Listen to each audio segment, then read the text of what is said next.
வணக்கம் டீச்சர்ஸ். நம்ம best educational அகாடமிலேருந்து டெட்டுக்கான psychology பார்த்துட்ருக்கோம். இது பார்த்திங்கன்னா இது வரைக்கும் நான் 2 டேஸ்க்கான வீடியோ போட்டிருக்கேன். நீங்கள் என்னை ஃபாலோ பண்ணிக்கிட்டே வாங்க. நான் சொல்கிறது எல்லாமே இம்பார்ட்டன்ட் கொஸ்டின் தான். இந்த இம்பார்ட்டன்ட் கொஸ்டின் எல்லாமே ஃபாலோ பண்ணிங்கனாவே எக்ஸாமில் உங்களால் நல்ல மார்க்கு சைக்காலஜியில் வாங்க முடியும். நான் போடுற வீடியோலாம் உங்களுக்கு உடனுக்குடன் வரணும் அப்படின்னா ஃபஸ்ட்டு நம்ம சேனலை நீங்கள் சப்ஸ்கிரைப் பண்ணிடணும். சப்ஸ்கிரைப் பண்ணிவிட்டு அங்கே ஒரு பெல் ஐக்கான் இருக்கும்.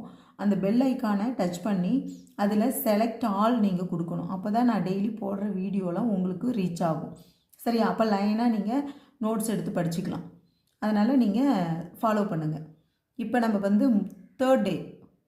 தேர்ட் டேக்கான சைக்காலஜி கொஸ்டின்ஸ் நம்ம பார்க்க போகிறோம். இப்போ ஆக்சுவலாக நம்ம இது வரைக்கும் 20 கொஸ்டின் பார்த்துருக்கோம். 2 நாள் போட்டிருக்கோம். இப்போ 3வது நாள் சைக்காலஜி பார்க்க போகிறோம். 21வது கொஸ்டின் பாருங்கள். பகுப்பு உளவியலை பற்றி சொன்னவர் யாருன்னா கார்ல் யூங். பகுப்பு உளவியல் கார்ல் யூங்.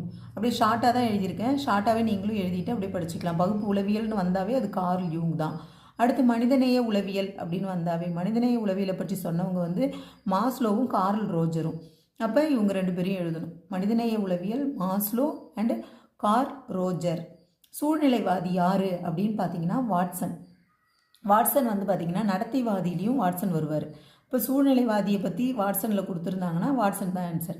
அடுத்தது அறிவு வளர்ச்சியை கூறியவர் பியாஜே. அறிவு வளர்ச்சியை பற்றி சொல்லியிருக்காரு அவர் பியாஜே.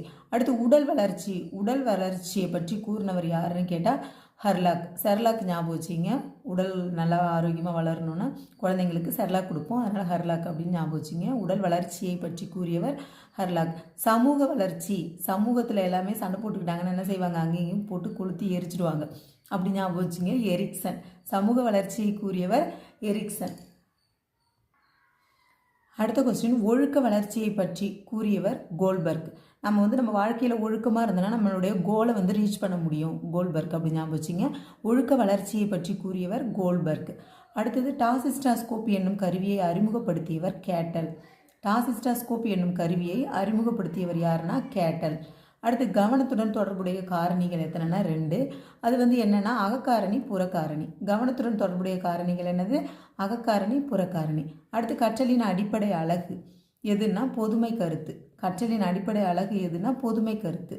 இதான் ஃப்ரெண்ட்ஸ், நீங்கள் சைக்காலஜி ஒழுங்காக படிங்க. சைக்காலஜி தேவையில்லைன்னு போயிடாதீங்க. நம்ம எடுக்கிற மார்க்கில் இதுவும் ஒரு பகுதி அப்படின்னு மனசில் நினச்சிக்கிட்டு நான் கொடுக்குற நோட்ஸாவது அட்லீஸ்ட் நீங்கள் படிச்சுட்டு வாங்க. கண்டிப்பாக நீங்கள் வின் பண்ண முடியும். நன்றி.